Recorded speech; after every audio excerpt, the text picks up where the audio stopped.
Hello students, हमने BA BSc third year की book linear algebra start की हुई थी, जिसमें हमारा चैप्टर नंबर 1 चल रहा है वेक्टर स्पेसेस एंड सब स्पेसेस। हम अब तक 2 लेक्चर कर चुके हैं। फर्स्ट लेक्चर में हमने वेक्टर स्पेस की डेफिनेशन की थी और सेकंड लेक्चर में हमने उस पर बेस्ड एग्जांपल्स किए थे। आज हमारा थर्ड लेक्चर है, इसमें हम कुछ जनरल प्रॉपर्टीज़ करेंगे वेक्टर स्पेस पे जो बेस्ड हैं। देखते हैं हमारे पास क्या है। In any vector space V over F the following results hold. अगर वी ओवर एफ कोई वेक्टर स्पेस है हमारे पास, तो ये सारी प्रॉपर्टीज़ हमें प्रूव करके दिखानी है। देखो, फर्स्ट प्रॉपर्टी क्या है, a into zero is equals to zero for all a belongs to F. अब ये ज़ीरो कैसे वाली ज़ीरो इन्होंने दी हुई है, ये जितनी भी ये बोल्ड वाली ज़ीरो लिखी हुई हैं वो हैं आपकी V से बिलोंग कर रही हैं, जो मीन्स ये है आपका ज़ीरो वेक्टर। और अगर थोड़ा सा लाइट सिंपल ज़ीरो लिखा हुआ है तो वो आपका स्केलर वाला ज़ीरो है। बोल्ड वाला वेक्टर है और ये लाइट वाला आपका स्केलर है। तो सबसे पहले प्रूव क्या करना है कि अगर आप कोई भी स्केलर लेते हो, उसे ज़ीरो वेक्टर से मल्टीप्लाई करोगे तो एंड में आपके पास एक ज़ीरो वेक्टर ही निकल के आएगा। देखो, ए इंटू ज़ीरो वेक्टर, ज़ीरो कहाँ से आ रहा है, वेक्टर से बिलोंग कर रहा है। तो एडिटिव आइडेंटिटी हमें क्या कहती है कि किसी भी वेक्टर में अगर मैं ये एडिटिव आइडेंटिटी ऐड कर दूं तो वो इटसेल्फ के इक्वल आ जाता है वेक्टर। तो ज़ीरो में मैंने एडिटिव आइडेंटिटी ज़ीरो ऐड की तो वो ज़ीरो के इक्वल आ गया। इट मीन्स मैं इस ज़ीरो को लिख सकती हूँ ज़ीरो प्लस ज़ीरो। क्यों लिख पा रही हूँ, क्योंकि वी ओवर एफ मुझे ऑलरेडी वेक्टर स्पेस दिया हुआ है। ठीक है, अब नेक्स्ट हमने प्रॉपर्टी कौन सी प्रॉपर्टी यूज़ की आगे इन्होंने, ये दोनों वेक्टर है हमारे पास, a into u plus v. Vector space की हर एक प्रॉपर्टी यूज़ हुई है इन सारी प्रॉपर्टीज़ को प्रूव करने में। ठीक है, a into u plus v property पड़ी थी, a u plus a v के इक्वल होता है। अब ये दो वेक्टर है हमारे पास, ये स्केलर है, लिख सकते हैं a into zero plus a into zero. ठीक है, अब यहाँ पे फिर से ए इंटू ज़ीरो स्केलर वाली property, a u belongs to V for all a belongs to F and u belongs to V. कौन सी है, स्केलर मल्टीप्लिकेशन वाली प्रॉपर्टी है कि ए इंटू यू, कोई भी स्केलर ले लो, कोई भी वेक्टर ले लो, उनकी जो प्रोडक्ट है वो हमेशा वी में जाएगी। मीन्स उनकी प्रोडक्ट अपने आप में एक वेक्टर होगी। अब ये अपने आप में एक वेक्टर है तो इसमें मैं एडिटिव आइडेंटिटी ज़ीरो ऐड कर सकती हूँ। आपके पास यही का यही ए इंटू ज़ीरो ही आएगा वापस से। इन्होंने इसको ऐसे लिखा है और ये एज इट इज़ ऐसे लिख के दिखाया है। ठीक है, इस वेक्टर में मैंने एडिटिव आइडेंटिटी ऐड की, वापस से यही का यही वेक्टर आएगा, तो मैंने एडिटिव आइडेंटिटी की यहाँ प्रॉपर्टी लगाई और इसको एज इट इज़ लिख दिया। अब वी वेक्टर स्पेस है ऑलरेडी, तो राइट कैंसलेशन लॉ से कैंसिल हो जाएगा। हमारे पास बचेगा क्या, zero is equals to a into zero. Prove क्या करना था, a into zero is equals to zero for all a belongs to F. ठीक है, नेक्स्ट प्रॉपर्टी में हमारे पास क्या है, अब ये वाली ज़ीरो आपकी स्केलर वाली ज़ीरो है और ये वाली ज़ीरो आपकी वेक्टर वाली ज़ीरो है। ठीक है, कि किसी भी स्केलर को, ज़ीरो स्केलर को अगर मैं किसी भी वेक्टर से मल्टीप्लाई करूं तो मेरे पास एक एंड में वेक्टर क्या आएगा, ज़ीरो वेक्टर आएगा। ठीक है, अब यहाँ पे इन्होंने कौन सी, ये दिखने में लग रहा होगा कि दो दो लाइंस वाली प्रॉपर्टी हैं, हर एक प्रॉपर्टी के अंदर तीन तीन चार चार प्रॉपर्टीज़ यूज़ की हैं वेक्टर स्पेस की। अब स्केलर वाली ज़ीरो में मैं ज़ीरो प्लस ज़ीरो करूँ, ज़ीरो आएगा। ये ज़ीरो कहाँ से आया हुआ, फील्ड से आया हुआ है। फील्ड में हमारे पास, फील्ड अपने आप में क्या होता है, ग्रुप होता है एडिशन के रिस्पेक्ट में। यहाँ पे फिर से एडिटिव प्रॉपर्टी लगा सकते हैं कि ज़ीरो प्लस ज़ीरो करूँ ज़ीरो आ जाएगा, दोनों तरफ यू से मल्टीप्लाई करूँ कोई फ़र्क पड़ेगा, नहीं पड़ेगा। ठीक है, यू हमारा कहाँ से आया हुआ है, वी से आया हुआ है। अब यहाँ पे प्रॉपर्टी कौन सी लगाई है, यहाँ से यहाँ हम कैसे आए हैं, ये स्केलर हैं और ये एक वेक्टर है, तो a plus b into u property पड़ी थी ना, किसके इक्वल होता है, a u plus b u. Zero into u plus zero into u is equals to zero into u. अब ये क्या है, ये scalar vector, scalar vector, scalar into vector, scalar multiplication से एक वेक्टर है, ये भी एक वेक्टर है, ये भी एक वेक्टर है। इस वेक्टर में मैं एडिटिव आइडेंटिटी ऐड कर सकती हूँ। कोई फ़र्क नहीं पड़ेगा, ठीक है, क्योंकि इटसेल्फ के इक्वल ही आना है एडिटिव आइडेंटिटी ऐड करने के बाद। अब ये लेफ्ट कैंसलेशन लॉ अप्लाई कर सकती हूँ, क्यों? क्योंकि वी ऑलरेडी मुझे वेक्टर स्पेस दिया हुआ है। लेफ्ट कैंसलेशन लॉ से ये कैंसिल हो जाएगा, बचेगा क्या है, zero scalar into u is equals to zero vector. बस ध्यान वही रखना है, ये एक वेक्टर वाली ज़ीरो है तो इसके अंदर वेक्टर वाली ज़ीरो ही आप ऐड कर सकते हो।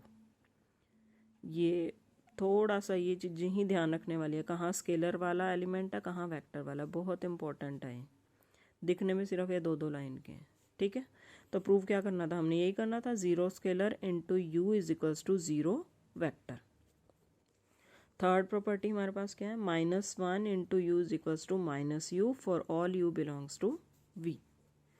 अब -1 मुझे प्रूव क्या करना है, ये करना है ना।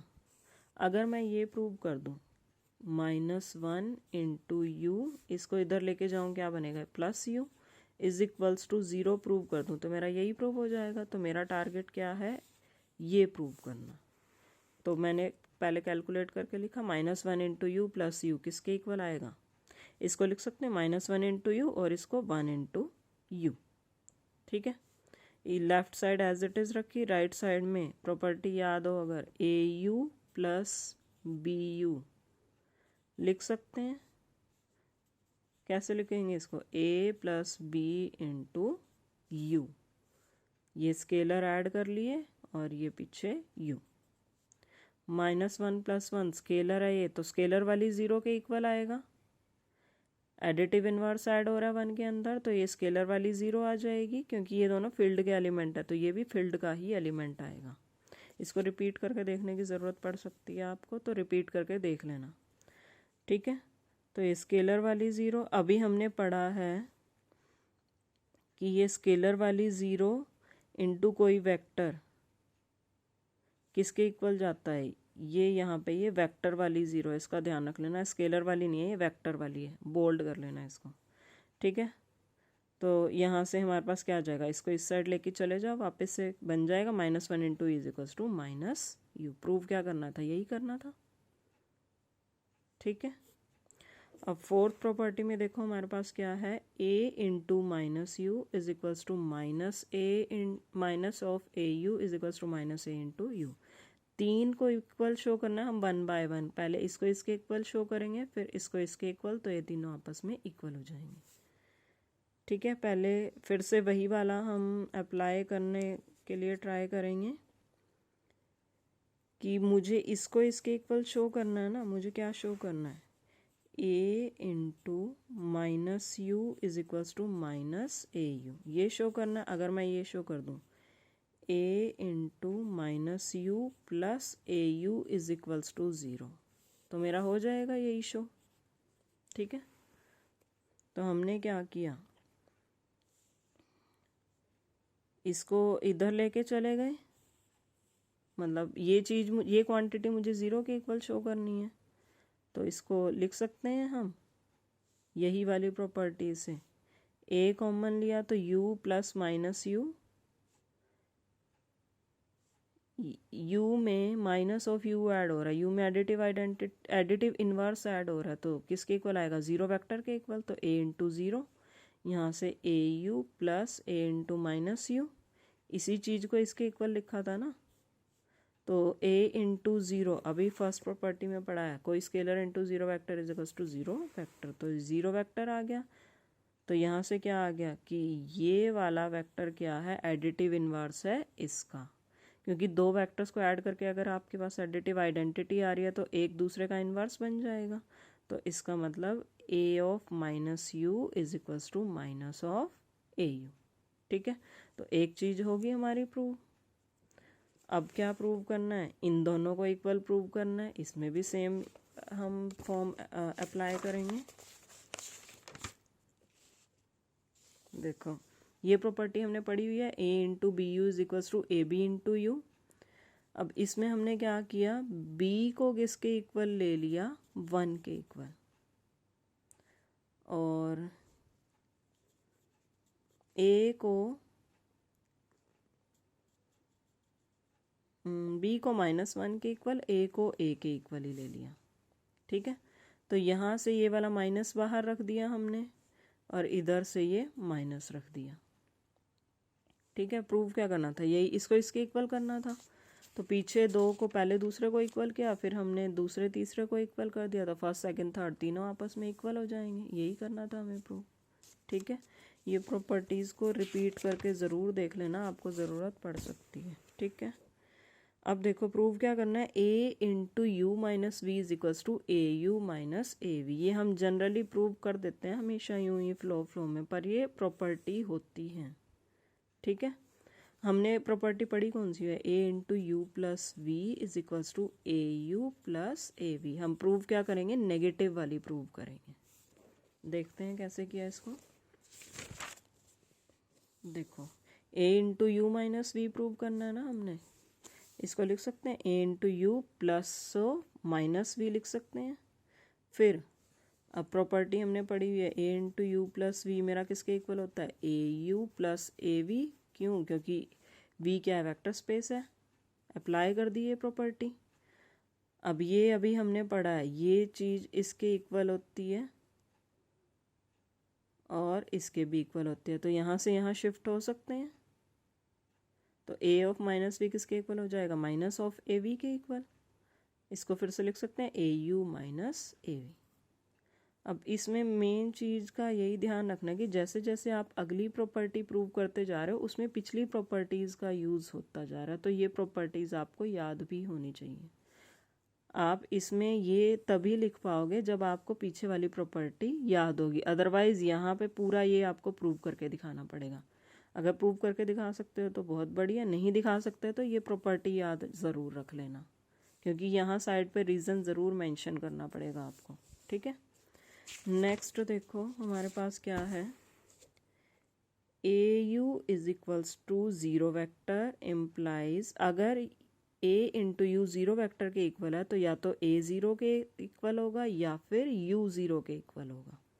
ठीक है, मतलब एक स्केलर और वेक्टर की प्रोडक्ट अगर ज़ीरो वेक्टर के इक्वल है तो या तो वो स्केलर ज़ीरो है या फिर वेक्टर ज़ीरो के इक्वल है।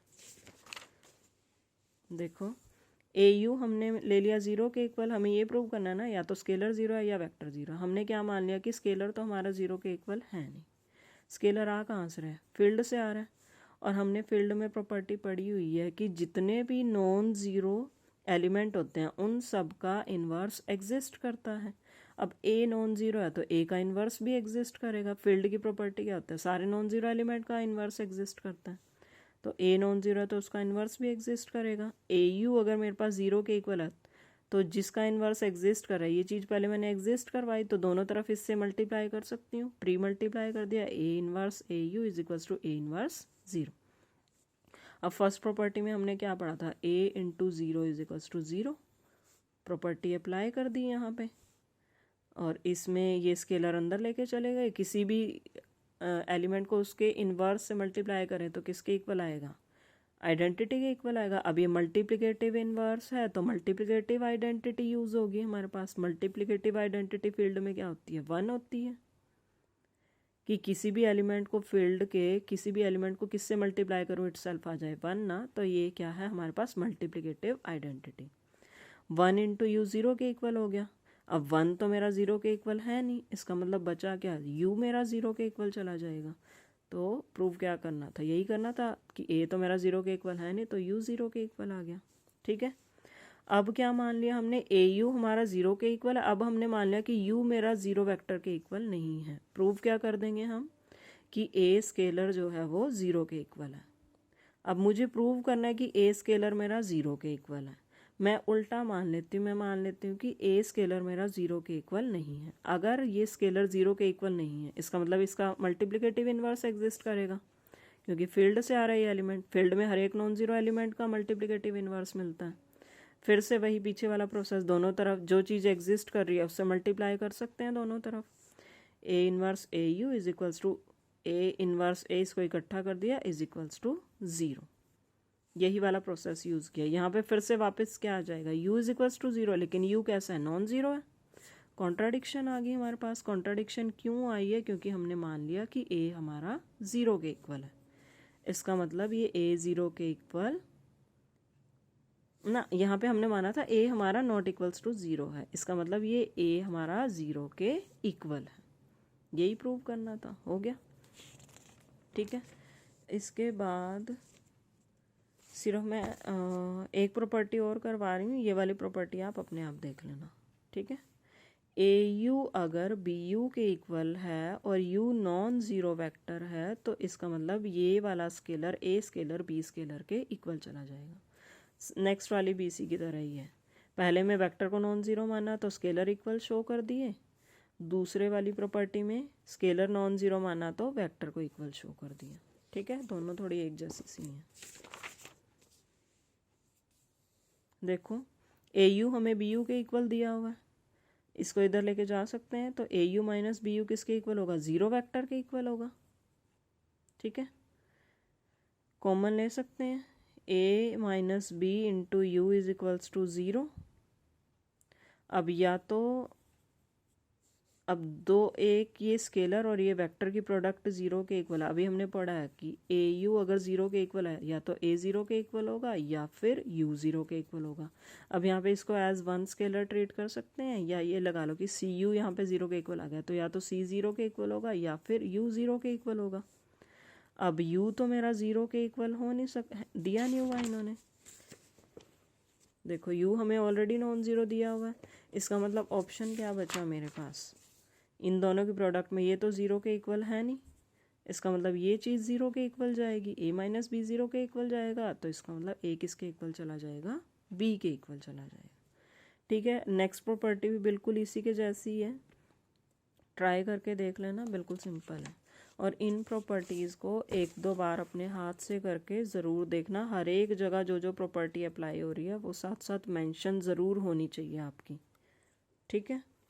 तो आज के लिए इतना ही रहेगा, नेक्स्ट वाले वीडियो में हम सब स्पेस और उस पर बेस्ड थ्योरम्स करेंगे।